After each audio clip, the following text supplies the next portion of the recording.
अब आज एक पीला पर्चा है मेरे पास में।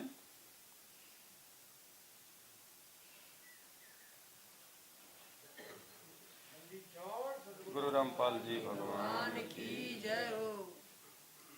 आज एक पीला पर्चा भेजा किसी भगत ने।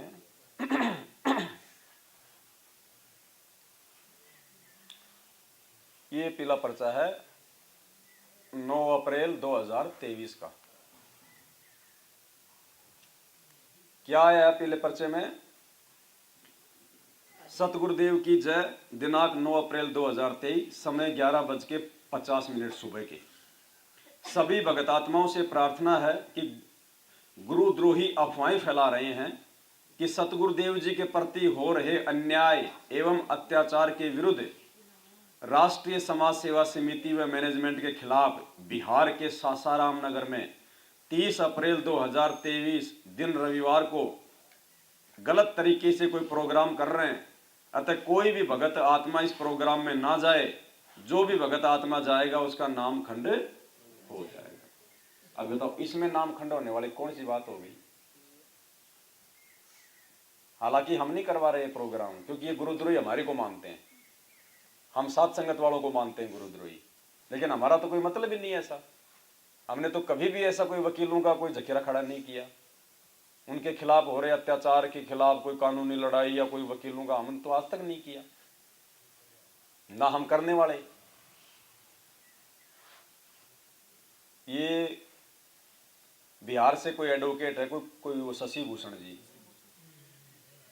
और ये कानपुर से अपने जो रामचंद्र भगत जी थे पहले, जो सात संगति में जुड़े हुए थे, ये 5-7 लोग मिलके, और ये जैसी भी इनकी सोच है, क्योंकि किसी की सोच पे कोई रोक टोक नहीं है, कोई पाबंदी नहीं है। भगवान ने सबको स्वतंत्र छोड़ रखा वर्तमान में। जो जैसे कर्म करेगा, जो जैसा भगवान को मानेगा वैसा अपना पाएगा। तो ठीक है, हालांकि रास्ता इनका ठीक नहीं है जो ये कर रहे हैं। वर्तमान में संगत को ज्ञान आधार से समझना और समझाना था। हम ज्ञान से ही हम उन लोगों से दूर कर सकते हैं। ज्ञान से ही भगत को सही मार्ग पे लेके जाया जा सकता है। हम तो भगवान की जमानत के ठेकेदार ना कभी आज से पहले बने थे, ना आज बन रहे, ना ये गलती हम आगे करने वाले। हम कौन होते उनकी जमानत करवाने वाले? जब पता चल गया कि काल से कि खुद हमारी जमानत जो है करवाने आए, भाई कर ले गुरु वकील मुकदमा भारी है। अरे जो खुद उस धर्मराज से हमारी जमानत करवा के सतलोक ले जाने आया है, जो भक्ति करवा रहा है, हम उसकी कैसे जमानत करवा देंगे? और हमने यदि उनकी जमानत की कोशिश की और यदि हमारे प्रयासों से उनकी जमानत हो गई, उन आत्माओं कोई भी उनको परमात्मा नहीं मानेगा आने वाले टाइम में। लोग ये कहेंगे काहे का भगवान है, चेलों ने जमानत करवाई जब तो 8 साल बाद जेल से बाहर आया, नहीं तो जेल में सड़ता। आज गुरु जी क्या समझाते हमें? भगवान श्री राम की असमर्थता बताते हुए क्या कहते हैं? बंधन काटे विपत्ति में, कठिन कियो संग्राम, चीनो रे नर प्राणियों वो गरुड़ बड़ो अक। कि राम कहां से समर्थ हो गया? जिसके बंधन, जिसको नागपाश से भी उसके वाहन गरुड़ ने छुटवाया। तो वो गरुड़ बड़ा या वो रामचंद्र बड़ा, जिसने रामचंद्र के भी फांस काटे? तो ये भगत अगर गुरु जी की जमानत करवाएंगे और मान लो अगर ऐसा हो गया, तो आने वाले समय में लोग क्या कहेंगे कि 8 साल अगर इतना ही समर्थ था तो 8 साल से क्यों जेल में बैठा था? जब भक्तों ने जमानत करवाई तब जमानत पे बाहर आया। काहे का भगवान है? तो दोषी कौन हुआ? भगवान ने तो आना ही है। वो चाहे वो किसी भी विधि से आओ, चाहे आसमान फाड़ के आओ, चाहे जमीन चीर के आओ, चाहे जमानत से आओ, वो मालिक जाने उसने क्या तरीका अपना रखा है। लेकिन दोषी कौन होगा? वो जो उनको आम व्यक्ति समझ के, अरे भगवान समझेगा वो तो जमानत का ठेकेदार बनेगा नहीं। आम व्यक्ति समझ के, आम मानुष समझ के जो ये प्रयास करेगा वो दोषी हो जाएगा भगवान का। क्योंकि वो भगत फिर जिंदगी में पार नहीं होएगा। क्यों नहीं होगा? हमेशा उसके अंदर एक बात चलेगी, क्योंकि ज्ञान तो संपूर्ण है ही नहीं, वरना ऐसी हरकत वो जिंदगी में नहीं करेगा कि मैं मेरे गुरु की जमानत करवाऊं। तो बिना ज्ञान के चलते यदि उसके प्रयास से यदि जमानत हो गई तो उसके मन में हमेशा यह रहेगा कि मैंने जमानत, और छोटी सी गलती करी थी यार अर्जुन सरजुन ने, छोटी सी गलती कि गुरुजी यहां ना बैठियो, यो द्वारा है नीच, कि गुरुजी आपको इस वेश्या के पास नहीं बैठना चाहिए, बाहर आपकी बदनामी हो रही है। वो ठेकेदार बन गए गुरुजी की इज्जत के, और कितना लंबा दुख मोल ले लिया उन्होंने।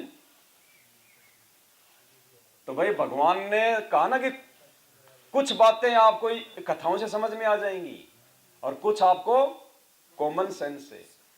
तो ये कॉमन सेंस की बात है, इसलिए हम तो इतना बड़ा पंगा मोल नहीं ले सकते। हम तो खुद उनके रहमो करम पे भक्ति कर रहे हैं कि भगवान हमारी जमानत कराओ इस काल भगवान के जाल से। अरे मैं जेल गया था, मेरी खुद की जमानत तो 2.5 महीने में हुई। जो अगर मेरी औकात होती मेरी जमानत करवाने की तो दूसरे दिन ना जाता। कौन रहना चाहता है 2.5 महीने जेल में? भगवान से प्रार्थना करता रहा, तब कहीं जाके परमात्मा ने सुनी, जमानत हुई। तो भाई हम तो भगवान की जमानत के ठेकेदार बढ़ नहीं सकते। तो ये जो भाई हैं, जो ये शशि भूषण जी हैं या रामचंद्र जी हैं, ये जैसा भी अपने ज्ञान या सोच आधार से जो काम कर रहे हैं, अब उसमें नामखंड होने वाली कौन सी बात हो गई भाई? अगर वो विचार कर रहे हैं, वकील है वो पेशे से, 2 बातें अगर जानता भी होगा, अगर वो कुछ भगत भाई बहनों को आपस में जो भी उनके विचारों से जो सहमत हैं उनको बैठा के अगर वो अपने घर में बिहार में कहीं भी कोई मीटिंग कर रहा है, तो उस मीटिंग में जाना ना जाना ये तो भगत की अपनी खुद की स्वेच्छा पे, खुद के ज्ञान आधार पे, उसमें नामखंड कहां से हो जाएगा?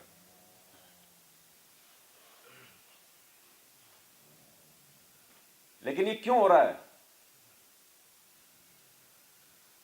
ये लोग ठेकेदार बन गए इस भक्ति मार्ग के, गुरुदेव के कलयुगी परिवार वाले। ये क्या बन गए? ठेकेदार।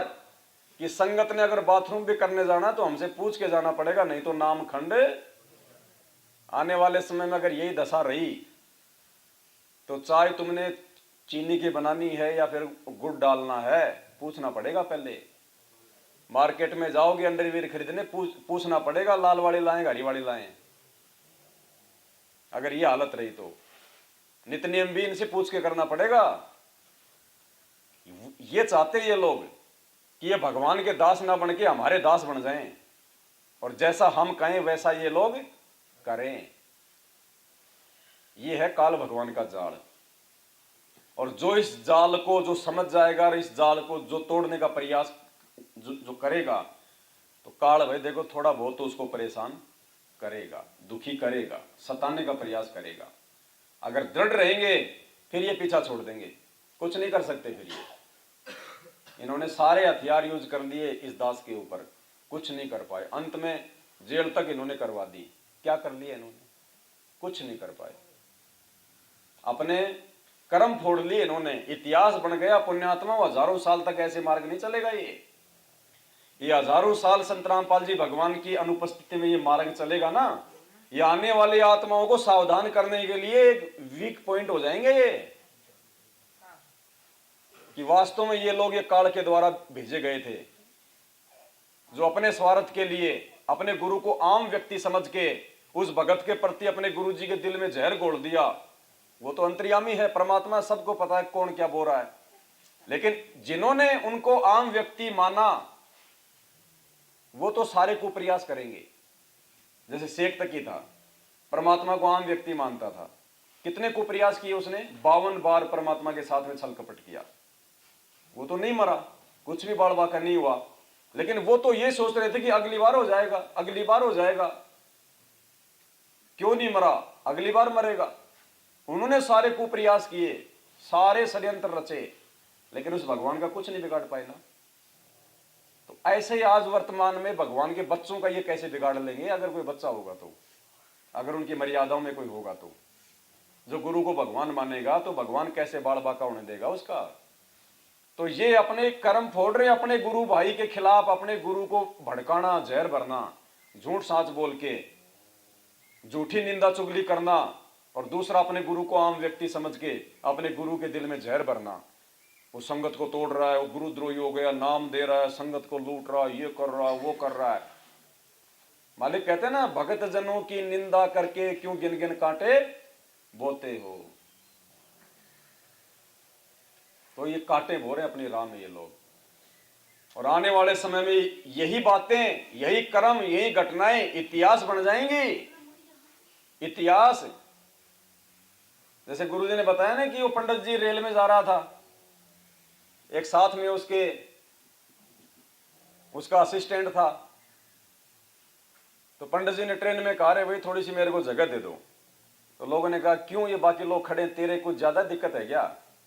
अरे बोले भाई ऐसे नहीं, बोले मैं बोले रामायण का पाठ करता हूं रोज, आज बोले मैं जल्दबाजी में रामायण का पाठ नहीं कर पाया, तो भाई मुझे पाठ करना है। तो लोगों ने देखा भाई धार्मिक आदमी है, पंडित जी है, कोई नई बात बताओगा, हो बैठो बैठो बैठो, बैठा दिया। अब उस दिन पंडित जी ने रामायण का पाठ करना था, जो प्रसंग चल रहा था वो था मतलब भरत और राम का, कि भाई हो तो ऐसा। भाई को वनवास हो गया, पीछे से भरत रोने लग गया, भैया मैं राज नहीं करूंगा, मेरी माता ने आपके साथ धोखा किया है, धिक्कार है मैं अगर राज करूं तो। भाई की खड़ाऊ ले आया, उनको अपने सिर पे रखता था, कभी राजगद्दी पे नहीं बैठा, जमीन पे सोया करता था। भाई भाई हो तो ऐसा। एक मेरे जैसा था, उसके भी घर पे कोई कथा वथा का प्रोग्राम था, लेकिन कोई पंडित नहीं मिल रहा था। उसने देखा रही तो बढ़िया मसाला मिल गया बना बनाया। बोले पंडित जी, बोले हाँ जी, बोले जितनी मर्जी फीस लोगे दूंगा, और बोले मेरे घर पे चल के बोले आप कथा करो। बोले नहीं नहीं मैं नहीं कर सकता कल कथा। बोले जी क्यों, आप तो पंडित हो, आपको तो भगवान की चर्चा यही तो काम है। बोले आपका क्या दिक्कत आ गई पंडित जी, भगवान की कथा से बढ़ के और क्या काम अर्जेंट हो गया? बोले तुम्हें नहीं पता? बोले बहुत अर्जेंट काम है। तो बोले ऐसा क्या अर्जेंट काम है? बोले नहीं नहीं बहुत अर्जेंट काम। तो उसका जो असिस्टेंट था पंडित जी का, वो बोले मैं बताऊं क्या अर्जेंट काम इसने, यो नहीं जा सकता। बोले चाहे तो कितनी डबल फीस दे दे इसको, कल नहीं जा सकता ये।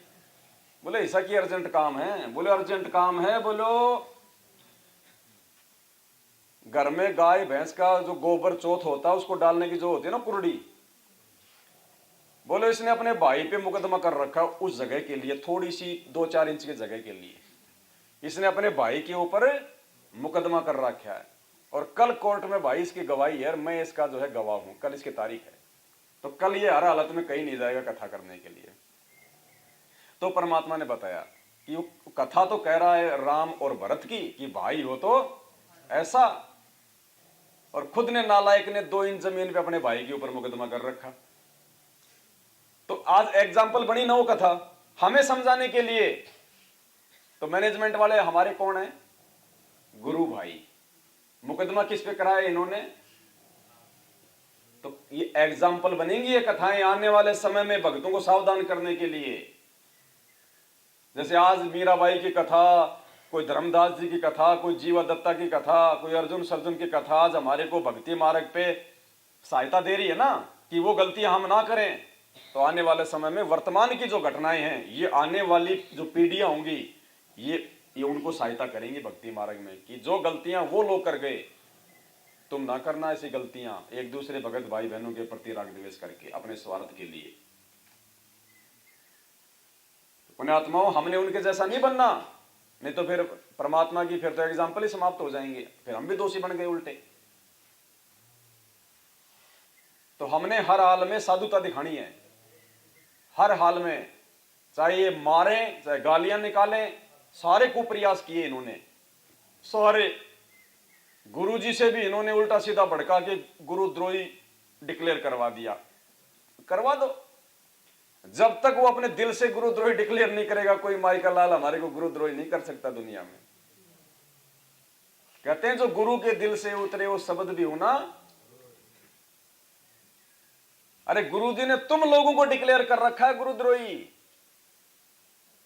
बरवाला कांड से जाते जाते पूरी दुनिया के सामने उस गुरुदेव ने अपने दिल से तुम्हारे को गुरुद्रोही डिक्लेयर किया कि ये राष्ट्रीय समाज सेवा समिति मेरी नहीं है। सुना ना वो इंटरव्यू? कई भक्तों ने नहीं सुना होगा। जब 2014 बरवाला कांड हुआ था और जब गुरुदेव को जब पुलिस लेके गई थी तो उस समय मीडिया वालों ने पूछा था गुरुजी से कि आश्रम के बाहर जो ये गुंडे, ये काले कपड़े वाले आपके जो ये गुंडे खड़े थे महाराज ये क्या? तो गुरुदेव ने कहा कि मेरे नहीं है, ये राष्ट्रीय समाज सेवा समिति के हैं।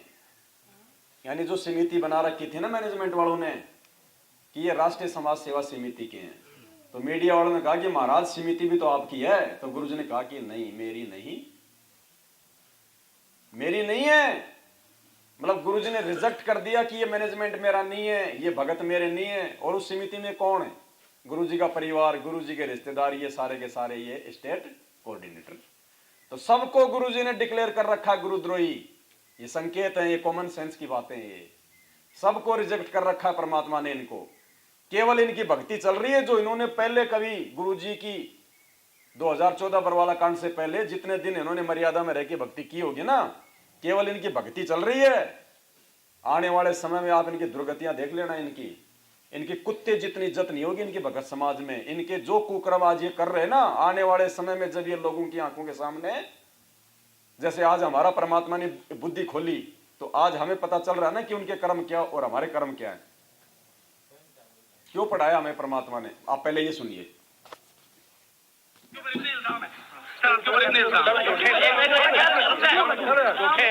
झूठे कैसे हैं आपके ऊपर? आपके गुंडे इतने खड़े थे वहाँ पे, हजारों आदमी हरियाणा पुलिस से। मेरे नीचे राष्ट्रीय समाज सेवा समिति नहीं तो आपकी समिति है।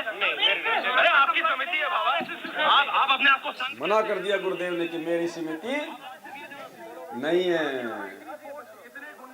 तो जिसको गुरुजी ने रिजेक्ट कर दिया, जिसको गुरुजी ने मना कर दिया कि ये मेरी समिति नहीं है, मेरे भगत नहीं है। अब समिति में कोई हरियाणा का कोई मंत्रिमंडल तो था नहीं। ये गुरुदेव के परिवार वाले, उनके बेटा बेटी, उनके रिश्तेदार, ये कोऑर्डिनेटर, ये बने हुए थे सारे उनके मुखिया, उनके पदाधिकारी। तो गुरुजी ने कहा कि ये मेरी नहीं है, रिजेक्ट कर दिया परमात्मा ने। तो पुण्यात्माओं, ये रिजेक्टेड माल है, सारा का सारा रिजेक्टेड माल है। ये पेड़ उखड़ चुका है। और गुरुदेव कहते हैं जब पेड़ उखड़ जाता है ना तो 2, 4, 5, 10 दिन तो फिर भी उनकी डालियां हरी भरी रहती है, लेकिन वो उखड़ चुका है। और बाकी रही फई इनकी जो जड़ें थी वो परमात्मा ने सात संगति के माध्यम से भगत समाज को दिखा दी। तो थोड़े दिनों में सूख जाएंगी। जब तक इनके पुण्य हैं ये चल रहे हैं। कहते हैं राम किसी को मारे नहीं, मारे तो हत्यारा राम, अपने आप ही मर जाएंगे कर कर खोटे काम। तो जितने भी इन्होंने बरवाला कांड के बाद में जो कुकर्म किए हैं गुरुदेव का नाम लेके, ये सब इनको नीचे गिराने वाले कर्म हैं।